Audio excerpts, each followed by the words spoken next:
Will, talk to me. ABC Tuesday. They took his daughter. She's coming home alive. Will Trent, the series critics are calling powerful must-see TV, continues to thrill. Shouldn't we strategize before we go in there? If we screw up this case, a cop killer walks free. With the riveting conclusion to a 2-part season premiere. GBI! Help me! Get down! Will Trent, all new Tuesday on ABC and stream on Hulu. It's the left versus the right. In the right corner, it's James Flippin. In the left corner, it's Anthony Weiner. Live from Studio 77, it's a 77 WABC debate. So welcome to another episode of Left versus Right. Anthony Weiner on your left, James Flippin on your right. You know, you would think maybe we'd have a little lull with the new year of news, but it is coming fast and furious, so strap in. You got to get ready. There's a lot to do this week, and a lot of it is not about the president who we have still, Joe Biden. It's almost entirely about Donald Trump dominating the news in ways good and bad. So let's start with something like, it's basically, what would you call this, tying up a loose end. Donald Trump was sentenced just on Friday. He tried to get the Supreme Court to stop it. They would not. He made 2 arguments. He said, this is a ridiculous charge, all the problems with the evidence. But he also said, it's stopping me from doing my job as president, which I thought was funny because he said, I've got to have an orderly transition. Ironic, as we'll talk about in future parts of this episode. But it seems like everyone got what they wanted. Sentenced to an unconditional discharge, doesn't have to do any probation, doesn't have to go to jail. He just walks on his way. And yet the jury verdict was respected. Are you happy with the way it all worked out? I mean, I wouldn't exactly say that. No, I think that it's very amusing to me that the news organizations out there, the various Democrats that are continuing to talk about this weaponized prosecution, are keen to say convicted felon going into the White House. Of course, it's interesting to note that the case is going to be appealed. And because of what you alluded to, the evidentiary rules that weren't respected, given what the Supreme Court later said about presidential immunity, the case is very likely to get overturned entirely, not to mention all the stuff that Judge Juan Merchan did throughout the trial to sort of just tilt the scales in favor of the Manhattan District Attorney's Office. So, look, I think if nothing else, it's good, I guess, that the whole concept of Trump being sentenced isn't a pending thing throughout his time in office coming up here. But, yeah, I mean, look, this is a case that involved bootstrapped misdemeanor charges taped together to try to connect to some state-level statute concerning campaign finance. And everybody knows it. Everybody knows it was an absolute disgrace and a travesty of justice that it happened in the first place. The Democrats at this point want to just kind of take their little consolation prize and say that he's a convicted felon. And we'll see what happens with the future of the case itself. Well, look, I respect what you have to say because you included the important element there, which is you believe that this is going to get overturned on appeal. You believe that there are legal reasons that it should be. That means that you trust this process going forward, as you should, because this is the best process that we have. It ain't perfect, but it's the best process we have. This whole idea that, oh, my goodness, it's such an unfair thing. Well, there is a right to fairness for the people of that jury and the criminal justice system that did their part.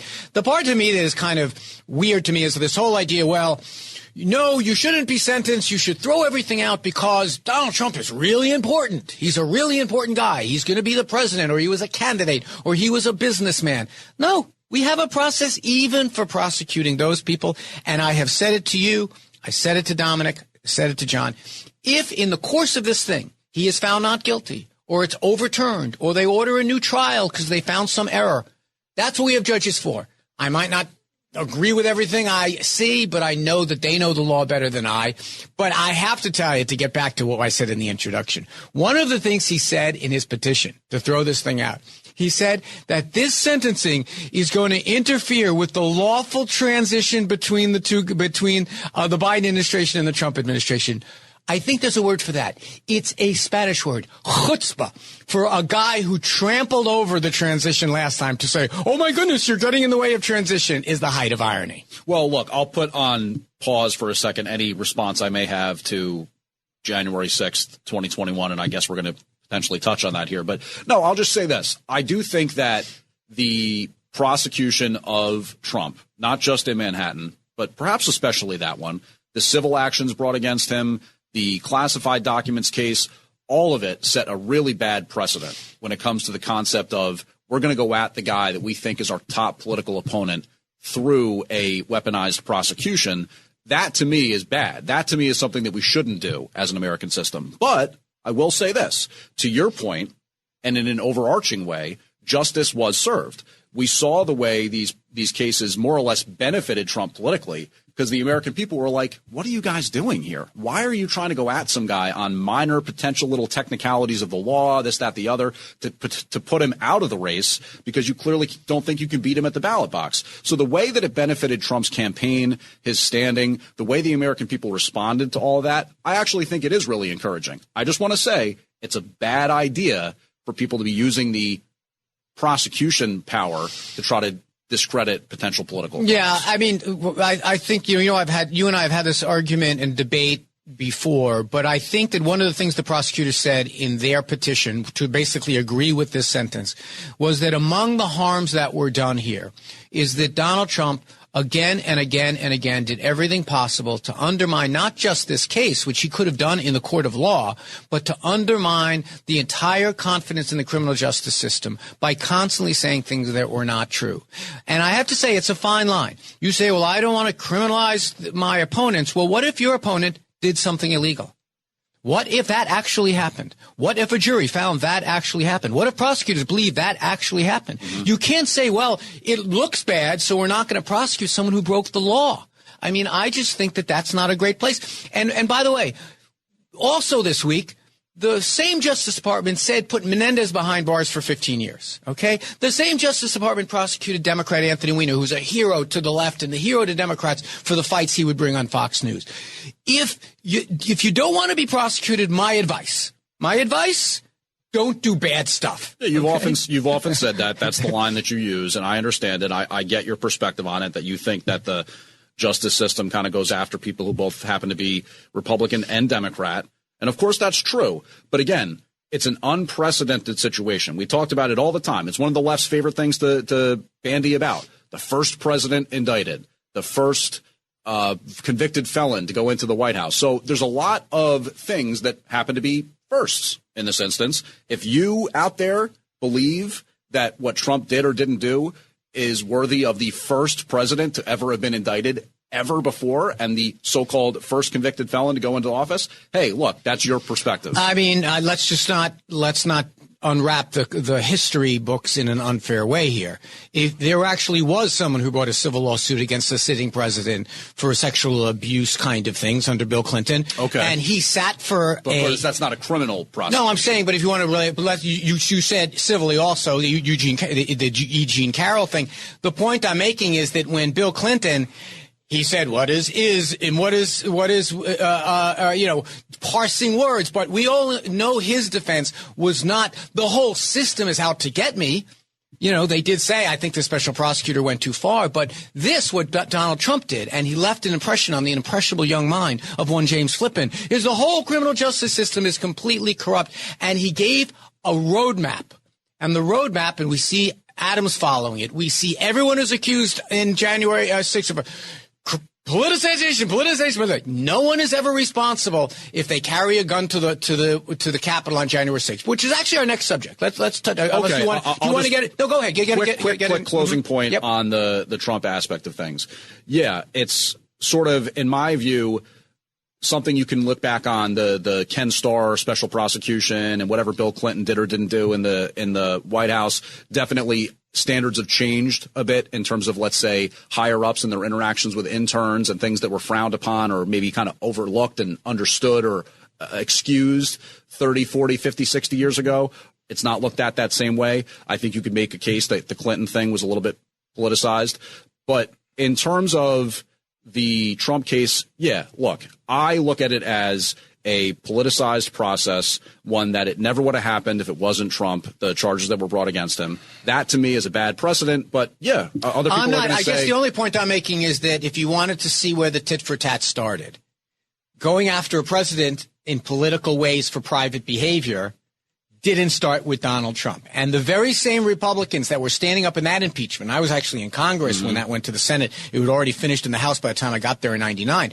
The very same Republicans were doing the Anthony Weiner line. You're not above the law. You got to follow the law. And I think it kind of hurt. You know what I'm saying? I think it hurt the Republican Congress that they made that a focus of their agenda. Right. It is unclear. You can always, like, what is the original sin in a political back and forth? Sure. It's really not clear. But let's, I have been, as you can tell from how I keep inserting it in our conversation, I am bursting about the fact that since we last met, January 6th, that national date, which is like one of those, like, ooh. Well, it's become like October 7th and 9/11. You just say January 6th. Wow, that's quite a no, I'm saying in terms of, and December 7th, it's become one of those dates that we all know what someone's talking about when they talk about January 6th. We've now even reduced it to J6, like we did with 9/11. Patriots Day, as I like to call it. Yeah, very nice. Okay.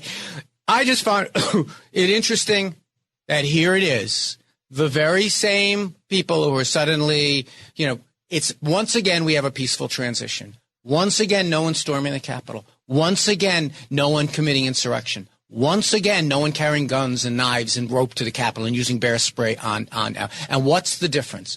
The difference is the Democrats follow the Constitution and the Republicans don't. What say you, James Flippin? Well, I mean, look, I think that in terms of your classification of what happened on January 6th, we probably have a different interpretation of it, even just on the base level. Maybe I want to call it something of a protest or an uprising, a demonstration that in various ways did get out of hand. Yeah, because people had guns, but go ahead. I think that you were probably more on the side of insurrection or attempting to overturn the election's results. Pretty dramatic difference between those two, and that's fair and that's acknowledged. But I think that in terms of what really happened on January 6th, there's a lot of questions that we don't know the answers to. For example, there were 27 or 28 paid informants in the crowd that day. There was an allegation of a pipe bomb that was placed near the DNC headquarters, which they really never got to the bottom of, in terms of who it was that put that there. They released a video recently of an individual supposedly that was doing that was putting that pipe bomb in place. The January 6th Select Committee, as Trump calls it, the Unselect Committee, deleted evidence after the fact. Not true. That's just factually not true. Liz Cheney witness tampered with Cassidy Hutchinson and actually was involved in a secret signal text message conversation or something like that. So there's a lot of questions as to what that really was, January 6th. For example, I look at it as a psyop, more or less, something that was engineered by the federal government to delegitimize the MAGA movement, smear Trump as a candidate, potentially put him in legal trouble, which they attempted to do, impeaching him after the fact. But yeah, that's my recollection. I don't even know why I'm bothering to ask this question. James Flippin thinks it's a psyop. Is that something that you pulled out of the ass of the internet somewhere? What are you even talking about, the psyop? So, it was a Trump administration was in office at the time. What are you even talking about? So you're saying that I'm not saying anything. You're saying there's a psyop by who? The Trump administration against. But you're suggesting that because Trump was the president at the time, there were no elements within the federal government that were against him? You're the one that said there's a psychological operation. I did. Against Donald Trump. Yes. Now, by the way, were you working at 77 WABC on that day? No, I was not, actually. Yeah. Just go back and listen to the tapes. Go back and watch the tapes. Go back and just revisit, not distant history like the 1910s. You don't have to watch a grainy way. You can listen to our station. You can watch Fox News. You can watch Newsmax, OAN, any of them, and see what was going on with your own eyes. Yeah, I watched it. That's right. I remember saying, they're going to make this the biggest deal ever. In that case, if you didn't say, holy cow, what they're doing to those cops, you were too busy saying they're going to make it, you were alone. What do you mean what they did to those cops? Cops, just about everyone in prison now is in prison for beating the crap out of police officers. Not true. Okay. I don't know how to break this down to you. No one is in prison now for wandering into an open door and looking around and leaving. These are people that brought bear mace. And I said, go watch the videos. I'm surprised that you're so intent on making up a story about psyops that you read on some internet troll that has 5 followers that you don't even take the time as a news guy to look at the videotape. Turn off the volume if you want. Look at people getting beaten with Trump flags. It is a sin what went on there. And you're saying, and let's talk about your things. Informants in the crowd. Yes, the FBI has informants in every asshole group, far-right nationalist, anti-American group there is. Of course, they're all there.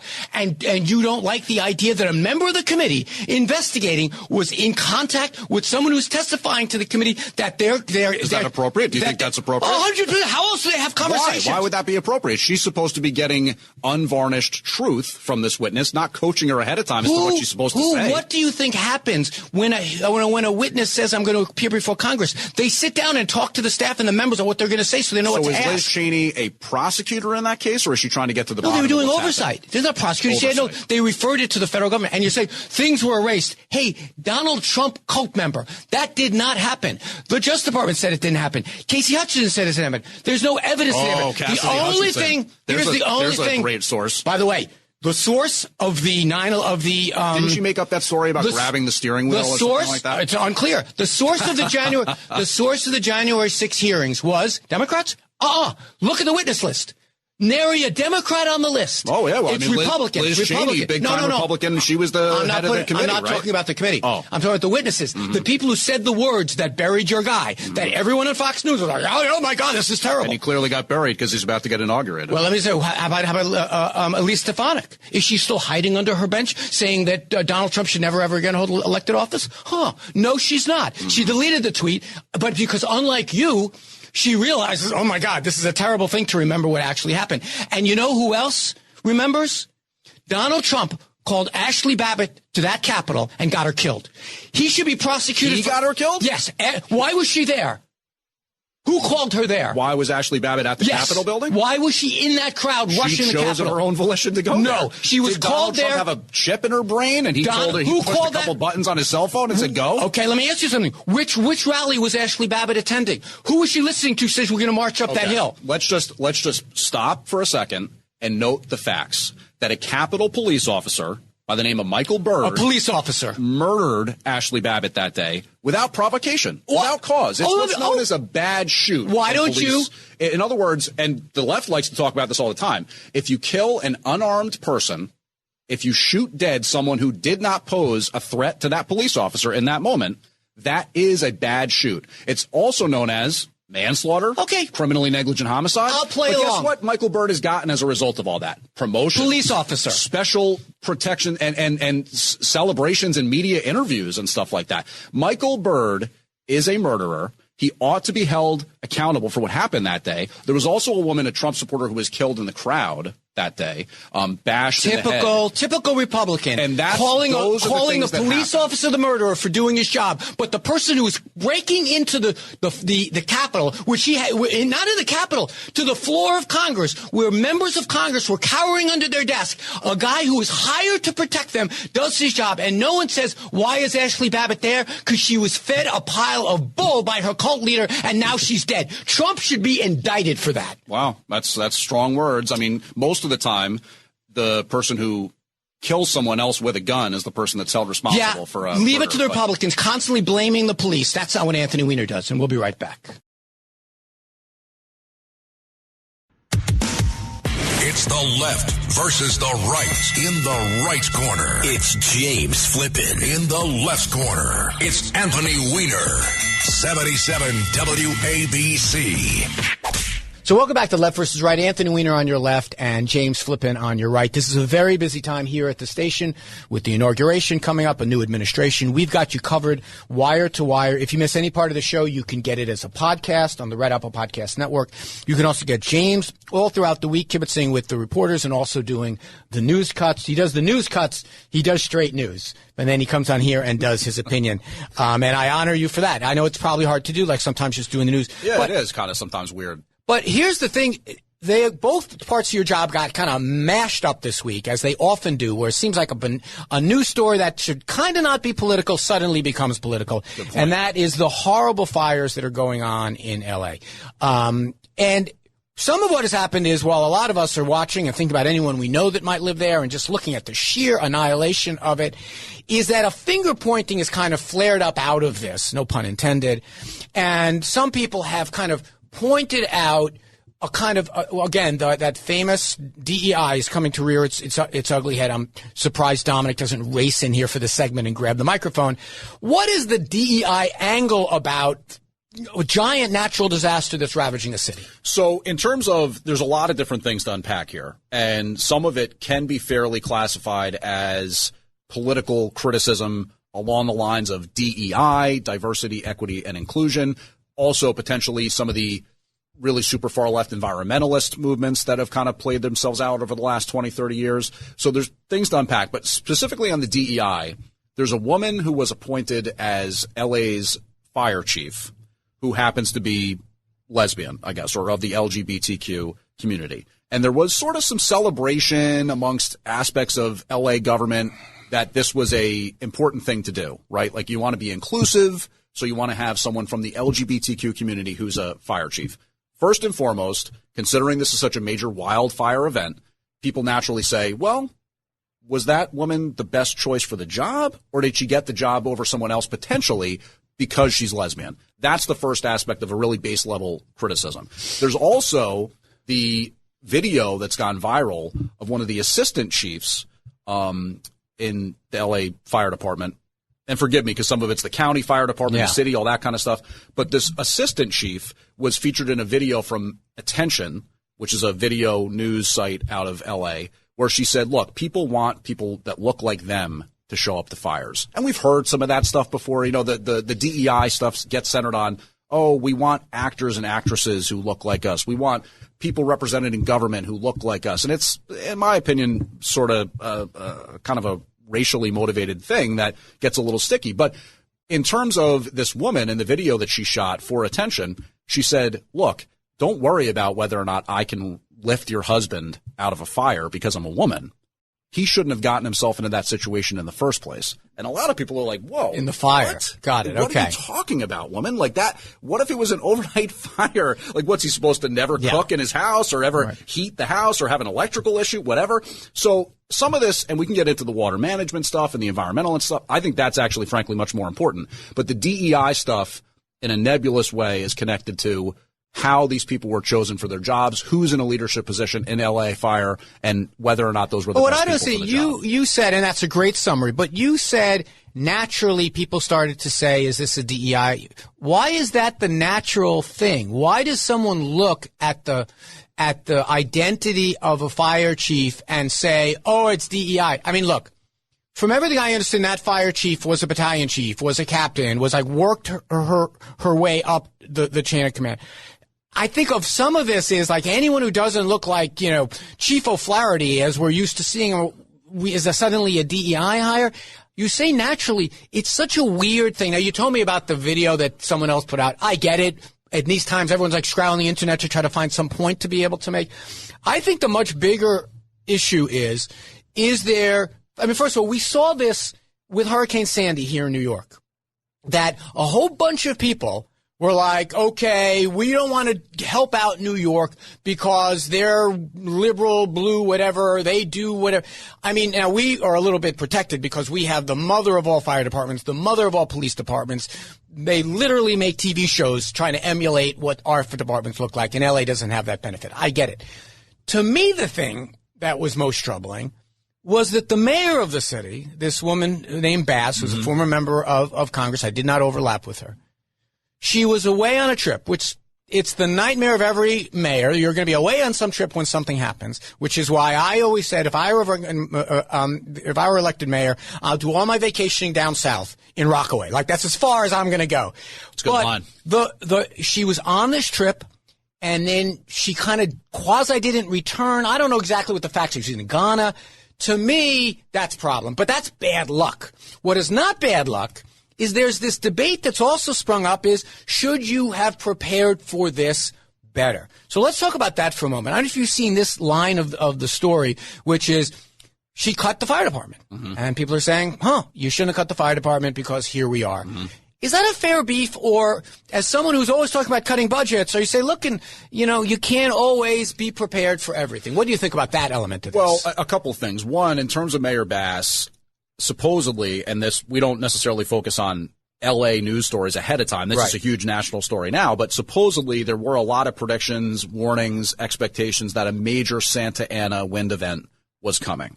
And throughout these fires, when they first broke out, you're talking 100-mile-per-hour winds. They talked like a fire hurricane. I mean, talk about a nightmare. So certainly some things that maybe can't be avoided, some things that maybe you do want to try to guard against. And as you mentioned, probably just bad luck that Bass was out of the country at that particular moment. But in terms of the criticism of the preparation or lack thereof for an event like this, and yes, some of the cutting of the fire department's budget, of course, we know it's not a zero-sum situation, right? Like, in other words, you're taking money away from something.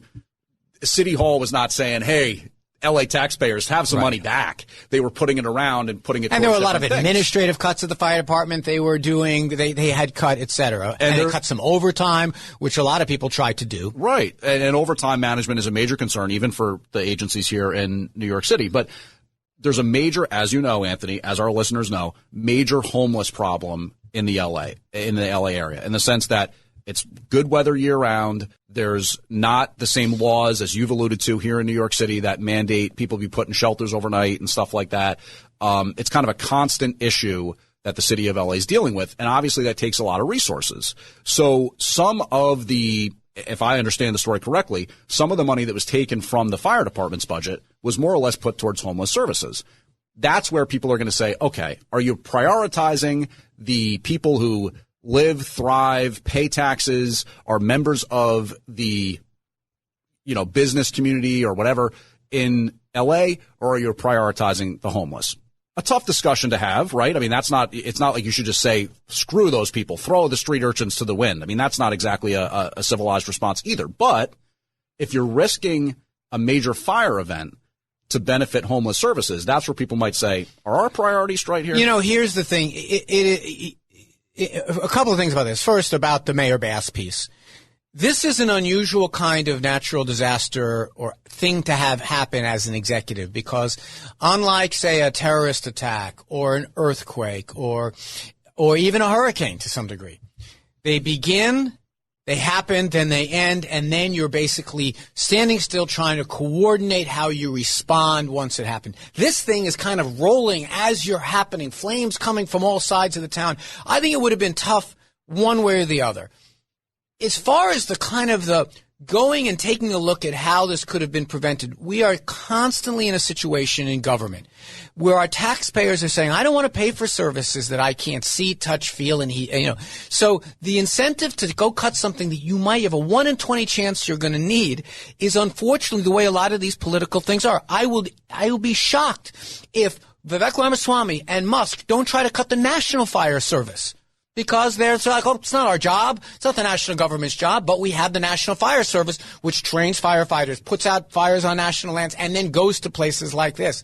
I would not be surprised if you try to cut the national NOAA, national something oceanic. And something administration. Something atmospheric administration. Good. You and I are the same nerd school. But those are the things that help anticipate when they're going to come. Long story short, I am totally fine with having a conversation about the allocation of resources. But to my Republican friends who are like, cut everything, close down agencies, we don't need it. It's someone else can do it. The private sector can do it. This is a moment where basically an act of God, you got to do your best to hang on. Well, all right. So I think that you make some good points there. But I do also feel as though there's a lot of, as you like to say, red meat for our audience that needs to at least be put out on the grill here before we move on. So let's not forget that famously, the state of California has diverted water resources from places like reservoirs and tanks and all the stuff that could be used to fight fires because there's that Delta smelt. This is something that was on 60 Minutes like 15 years ago, where these California officials were really focused on not harming the Delta smelt, which is a tiny little fish, and in doing so, they lost out on the opportunity to divert some water resources to places that could be used for either drinking or fighting fires, agriculture, all that stuff. So there's a concern that the super far-left environmentalist focus in California took away from the ability to fight these fires. They ran out of water in some of the tanks during the fighting events. Maybe that was because the 5 fires burning at once, and, I don't know the ins and outs of water logistics, so potentially that's not entirely fair to blame officials for that. There's also been repeated claim and call for better forestry management, like burning up the chaparral and cleaning away some of the dead growth and cutting fire lines and burning. This is stuff that President-elect Trump has criticized fire officials in the past in California for not doing. And just a few weeks ago or months ago, he was on Joe Rogan basically saying California's not doing enough to get ready for this big fire. And then there's other reports that have come out where fire officials have said, again, trying to be fair, that it's just a matter of the wind. If it's blowing certain ways, that there's not a whole lot you can do. So it's hard to know exactly what is or isn't reality. This will be looked at for many, many years to come. But I think there's a lot of people who are saying, from a water management perspective, the Greens won out, and now the city's burning. Well, 90% of the water in California actually goes to agriculture because it's like, well, you need a lot of water for almonds. By the way, here's a little. That's a good point. Here's a little thing you might not know. Because you on the left, you love Do you your know almond that milk. I was made an honorary deputy fire commissioner when I was in Congress because I passed this law to change the death benefits for firefighters, and they gave me this badge and I didn't everything. know that. Yes, Okay. not that that means I know anything, but now I've got a nice Good job by credential. you for doing that, But though. look, here's the thing that I would say. It's interesting to say, well, we should plan better, but ignore global climate change. No. Oh, I wondered if this was going to get into it. That we're not going to talk about. We're going to criticize the left for diverting something to protect a fish, but we're not going to do anything about diverting 100% of our budget. And by the way, you also said forestry management. Another federal agency that's on the Vivek Ramaswamy wasteful thing. Every year someone makes an amendment. Well, I'm sure Get there's rid of state that. officials that also do aspects of. Well, here's the problem. We have an enormous amount of federal lands, and we also, the big research and the big strategy things actually localities can't do, so the national government does it. Now, does it matter to you and me? We don't live near a national forest. It's not a good use of our tax dollar. Cut it. But for a lot of people who live in like 2/3 of the country that have these issues, you've got to invest in them. Bottom line is this is a perfect indication to me, of how the two sides think about things. First, the Republicans say it's DEI. They say Democrats are incompetent because it happens to be a black mayor and interesting, a black cop you also took a shot at earlier. You sound like Dominic Carter more and more every week. But then to criticize the governor and criticize the mayor. It reminds me so much of after Hurricane Sandy. We were trying to get our act together, trying to figure out how to survive, bail each other out, and the Republicans in Congress saying, we don't want to give you guys any aid because you're a blue city. You don't see Democrats doing that. Democrats, we believe, we're all one country. Right. When we just had storms down in the South, we didn't say don't help them out. Unless they were Trump supporters. We didn't? No. FEMA was literally told to avoid homes with Trump was signs. not told. God, Yes, they they were. were not told that. Oh, they, my they gosh, were that's not, they were not revisionist told history. that. But anyway, I think you can do all these things at once. You can plan for future events. You can hold elected officials like Bass accountable. And you can also say, you know what? Let's stop ignoring it. We have environmental issues that we need to figure out because we're paying a lot now rather than paying maybe a little bit less earlier. And look, obviously, our hearts go out to all the people that are affected by this, and you don't want to be just like, totally making a political fight out of something that's so devastating and ongoing at this moment. But I will just say that I think we can probably both agree if there's any one person in a non-physical way that's been harmed by this as a result, it's definitely Gavin Newsom. I mean, this is a guy who was once upon a time like the rising political star of the Democratic Party. And at this point, he's just been thoroughly embarrassed throughout this entire wildfire event. I mean, did you see that video of the woman walking up to him and saying, Governor Newsom, my daughter's school just burned down. And he said, I'm speaking to President Biden right now. And she says, can I listen to the phone conversation? Oh, actually, I can't get reception. Here's an indication. Maybe that's not going to be such a big thing. I never saw that, and I assume it's a thing that's out there in social media and everything else. I think you want to talk. He also lied about how much they actually. You want to talk about who's who's been harmed by this? Donald Trump. Donald Trump calling people names, insulting the governor, and all these things when he should be acting like a president. I know he's not in yet, but try to pretend you have some sense of empathy. Try to pretend it's about someone. I think he's absolutely shown empathy for the people of Southern California. Has he? Going after a Bass or a Newsom is not going after the people of California. It's doing politics rather than speaking like a leader. I know he doesn't have it in him to think about anyone else because ultimately at the end of the day, he's a 9-year-old child. But in the final 20 seconds, is he ever going to grow up?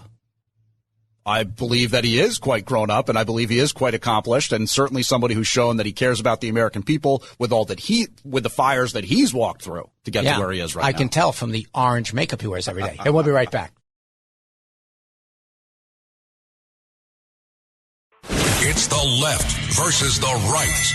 From Studio 77, it's a 77 WABC debate. 77 WABC. Welcome back to Left versus Right. Anthony Weiner on your left and James Flippin on your right. So one by one, powerful business leaders, millionaires and billionaires are basically coming to the foot of Donald Trump and plopping in front of him tidings, we'll call them. Oh, it's beautiful to watch. Yeah, it's like you've got Bezos at the Washington Post basically shutting down the place. You've got just about everybody showing up. I see that Fetterman was invited to come down there. Going to Mar-a-Lago. But he's a little bit different. But the business guys. Scarborough and Minka were kissing the ring. I know, that's the media guys are a little bit different. But the business guys are all like, we're going to give up in advance. No one did it more transparently. No one did it more kind of just grovelly than Mark Zuckerberg, the head of Facebook. He puts a video up. First, he fires his Obama-era guy that was his chief government affairs guy, puts in a Trump guy, and then he announces, after all this effort to say we're going to try to keep this a safe platform, never mind, we're going to not censor. We're basically using all the language of Musk, and we're going to not have fact checkers anymore. We're going to move our offices out of California into Texas. We're going to return to free speech and no more censorship. And he says that into the microphone. He said, but we're still going to try to keep things safe and nice. And he does it all, by the way, wearing a $1 million watch. Did you see this part of it?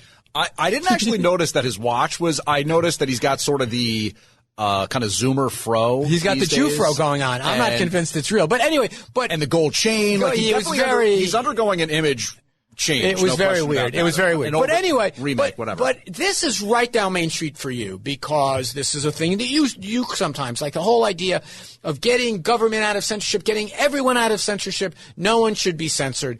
Tell me what your takeaway is. You must be happy. You're the audience for this. I mean, I think that it's, in theory, a good thing that discourse would bend back in the way of free speech online and the ability to express yourself and not having like censorship in the realm of what people do or don't see or can't see just because it's a political difference that's at the center of it.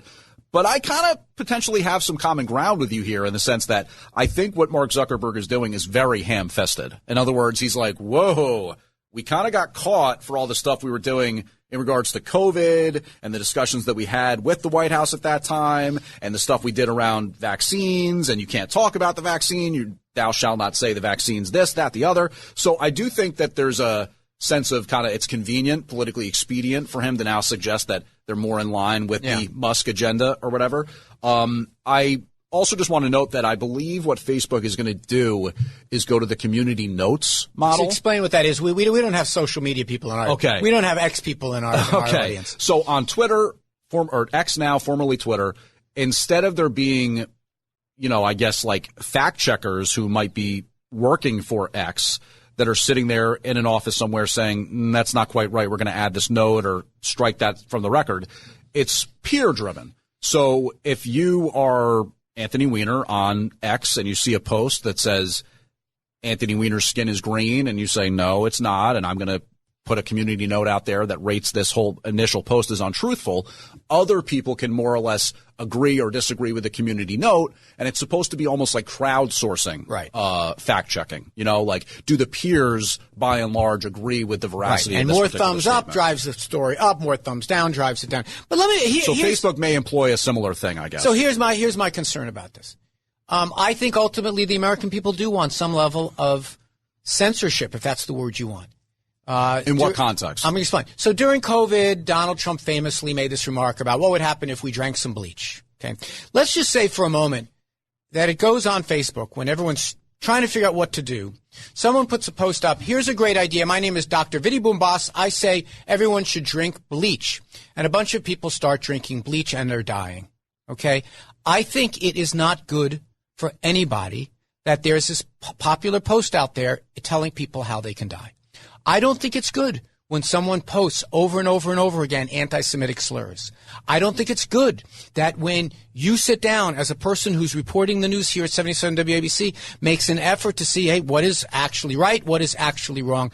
I think that's called being a responsible person in the world. It's not a thing to give a press conference about, to say, well, I'm not going to do that anymore. I am totally fine with people insulting Irish people and people insulting whatever and people giving bad advice. Remember, a lot of the places where this all began were a couple of big things. There was a genocide in Rohingya where that spread like wildfire on Facebook, that the other tribe was doing something that they weren't. And before you know it, hundreds of thousands of people were dead.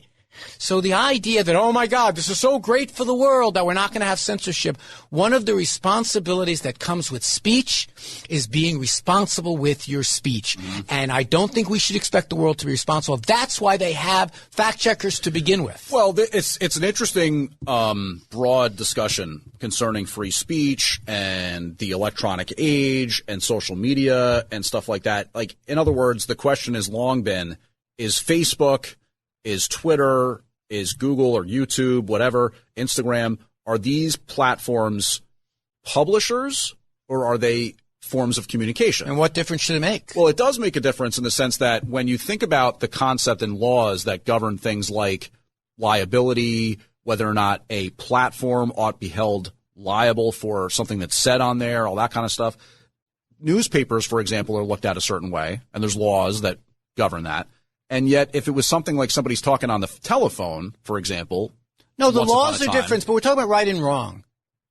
I mean, what's right? What's right is if you open up a public square, even if you're a business. All right. If you open up a public square and people are using that public square to harm other people, I don't know what's so wrong about saying, I'm going to take steps to stop this. He just gave a speech about, all those times I testified before Congress that I'm going to take steps to solve this. All the times I turned behind me and said I apologize for the suicides that were created because people were bullied online. Never mind, new president is in town who has a bug up his ass about something. Yeah, but I mean, again, we're kind of coming back to the same point now where we probably share some level of agreement on that Zuckerberg's just trying to make Meta perform better, and he's more focused on the bottom line of the business. Just let me ask you as a conservative, don't you want some level of censorship of people doing bad things online? I think you always did back in the past. Remember when the internet first started, your side was like, oh, we got to ban pornography. We've got to ban this. We got to ban that. And it was Bill Clinton saying, let's try to make hands off. Let's let this industry grow. And he got his butt kicked for it. Al Gore was like a heretic for saying, I don't like all the violence I have online. Now the Republicans saying, it's all not so bad. Let's let it happen because Donald Trump and Elon Musk complained about it. Well, look, I think that, in other words, there's a difference between so-called fact-checking, if you had a magical way to make it unbiased, super rooted in truth, all this kind of stuff, versus censorship, which sometimes falls down the line of what's your ideological preference, how do you see things, and then making sure that the content is curated to fit that. That's one thing, right? Fact-checking, let's say. But I don't mind community notes. I think community notes have been a benefit to X, for example, where sometimes I'll see a post, I have no way of immediately being able to look into factually, is this true, is it not true? Some of those community notes will include source material and say, if you don't necessarily know this, it might benefit you to read this about this post. So it's not to say that there's no upside to any censorship or sort of looking at a fact-checking platform or a way of doing things. Some of that's good. Yeah. In other words, what does an editor do? Well, an editor often does that. That's the point. That's the model. You say, well, what is the alternative? The alternative is you have people who make an effort. I'm not saying it's easy, and I'm not saying that you always get it right. And you can say, look, if someone posts online the chemical formula for water is NaCl, and someone says, no, it's H2O, that's a fact, okay? But people post online. One of the things he said in his statement is that we made a mistake by trying to stay out of social issues. Let's have those debates. As a sentence, that makes sense. But when it comes down to someone posting, Jews are greedy, they have horns, and they drank the blood of Christ, you're like, well, let's have a nice community note on that. But in the meantime, 14 million people might have seen it, and people are going out. Like, how about the Pizzagate thing? Well, what about the Pizzagate thing? Big, crazy Q conspiracy. A guy shows up at a pizzeria in Queens with a gun. And what? Okay, so wait a second. I'm saying there's a lot to unpack. I'm saying there's a lot to unpack with Pizzagate. I'm saying because there's also that guy who was the online publisher of some newspaper or whatever, and more or less claimed that he debunked Pizzagate, and then he was convicted for child porn. Wait a minute, hold on a second. I do not want to get into another one of your of your deep state conspiracy theories. That if you don't except to say that sometimes the deep state's conspiracy theory is let's go to Anthony Weiner's house, find out where his laptop is, and hold him hostage if he doesn't get it, which goes on online. Okay, the point I'm making is that you say, well, they have a legal right to do it. Yes, and you can argue. I think it's called Section 230. You can argue they shouldn't be held criminally liable, civilly liable for someone saying something bad on their platform. We can have that conversation. But what that's closer than you might think. What Zuckerberg said at this thing is we no longer are going to be... The video that he posted. No, right. We're no longer going to be in the business of trying to protect our customers from harm. That's the summary, right? And I did he actually say it that way? No, he did. Of course not. Of course, he said we still want you to be friendly out there, y'all. Okay. But that's what he was saying, because the things that are in place are to protect their customers, their brand, their advertisers, and everything else. There's one thing about this that, in a roundabout way, I may actually sort of agree with you on. It's an argument that I used to have with my brother all the time about censorship on Facebook and on YouTube, and at the time, Twitter. I said, look, there needs to be some right-wing social media that's produced, basically. Because, in essence, what we're talking about here is these platforms, these publishers, want their newspaper, their digital newspaper, if that's how you're going to look at X, Facebook, whatever, to be fitting their narrative. So if you're talking about Facebook, Instagram, and then YouTube on the Google side, they lean left, right? We know those organizations, because of their setting in the Silicon Valley, or the people that staff their top level positions, tend to lean left politically. So, and the donations that they make to politicians, you can look at all that. So, used to. Fair. So, in other words, you need to have a right wing social media, because it's almost like comparing the New York Post to the New York Times or something like that. Yeah. Like maybe 50 years ago. I know, but so now that we have X, it's a more even playing field, and you can kibitz about what the best way is to do editing. Yeah, I mean, but the bottom line of what Zuckerberg came away with, and he's got like literally billions of people on this thing. Billions of people, which is pretty crazy. Yeah. I mean, who knows how many of those accounts are still active? Actually, right. I mean, you and I are probably the youngest demo for all of it. Facebook is not exactly thriving. But I guess what I say, and this is, I do find this to be an interesting conversation, because there's not an easy answer. And I think I'm going to regret this as soon as I say it. The Hunter Biden laptop story. Mm-hmm. Hunter Biden laptop story, it was an issue of someone's private laptop being stolen. It seemed weird because it was October of the election. Hold on. I wouldn't say stolen. But No, you're going to see. You're actually going to approve of my setup a little more than you think. Okay. It was an issue of it was is it really real? Did it really exist? And they erred on the side of down. They didn't take it off, but they turned on the volume to not let the story be passed around. Mistake. I think it was a mistake. He wound up saying it was a mistake. He turned that off. Twitter banned it all together. They say that was a mistake. Mistakes are going to happen, okay? But you can't let the mistake be the example. I do like the idea that if billions of people are looking at this, there is some corporate person up there who's taking some responsibility to making sure it doesn't become a cesspool of anti-Semitism. I just think that that's not a bad thing. I don't know why we would want anything. Now, you might say, well, the marketplace will decide if they want that. What if the marketplace decides, I love a website that's full of anti-Semitism? Well, but that's bad. I mean, again, you'd want to talk about something like Threads or Blue Sky or whatever. It's just a cesspool of anti-right-wing sentiment and hating on Trump and calling him Hitler and his supporters Hitler and all this kind of stuff. You could look at both sides and I don't believe those two sides balance. I'm sorry, my friend. Criticizing a politician for whatever is not the same as having a place be just rampant anti-Semitism. All right, being anti-white or anti-Christian, and there's plenty of that as well. I don't think the two things are equal. Like the problem of saying, and this is a common. You may not. It's a common thing that happens with you on the left. You grab a thing, which may be a thing, and you try to form an equivalency with something like the rampant anti-Semitism and that's going on. Well, look, I'm not saying that there's not someone out there who gets on Blue Sky and says, oh, I'm anti-white, I hate white people, but that's not a phenomenon the way the anti-Semitism is online. By the way, I just want to note the unique position that you're in as somebody on the left who's got a problem with anti-Semitism. Most people on the left don't feel that same way. A lot of Jews, left or right, feel that way, and a lot of friends of Jews. By the way, are you in that camp? Are you in the friend? Are you in FOJ? I'm a friend. I like to classify myself as a friend of Jews. All right, let's finish on an issue that is. Can I just say quickly about the Hunter Biden laptop we can stick thing? with this. I just want to say quickly, I would not classify it as a mistake that story was taken away. I believe that was a very heavy-handed effort by various elements of left-wing bias in government, in media, whatever, to totally kill a story that should not have been killed. You are never going to find a more of an expert on the Hunter Biden story than I, and I think I've tried to do it down the line. I've read through everything, including the X-File kind of thing.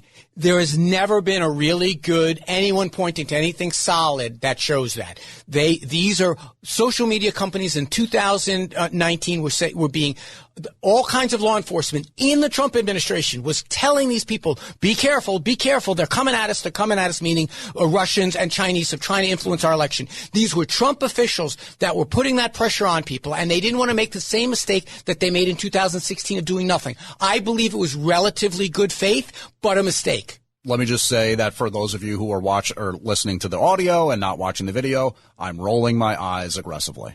That's all I'm going to say. I don't know the other ways to roll your eyes, James Flippin, except the way my former wife used to do it, very passively. I could barely notice. Sometimes we'd be driving in the car and I'd look over. Are you rolling your eyes over there? Well, you know who never inspires anything but foot tapping and hand clapping and no eye rolling? That's Vinny Medugno coming up.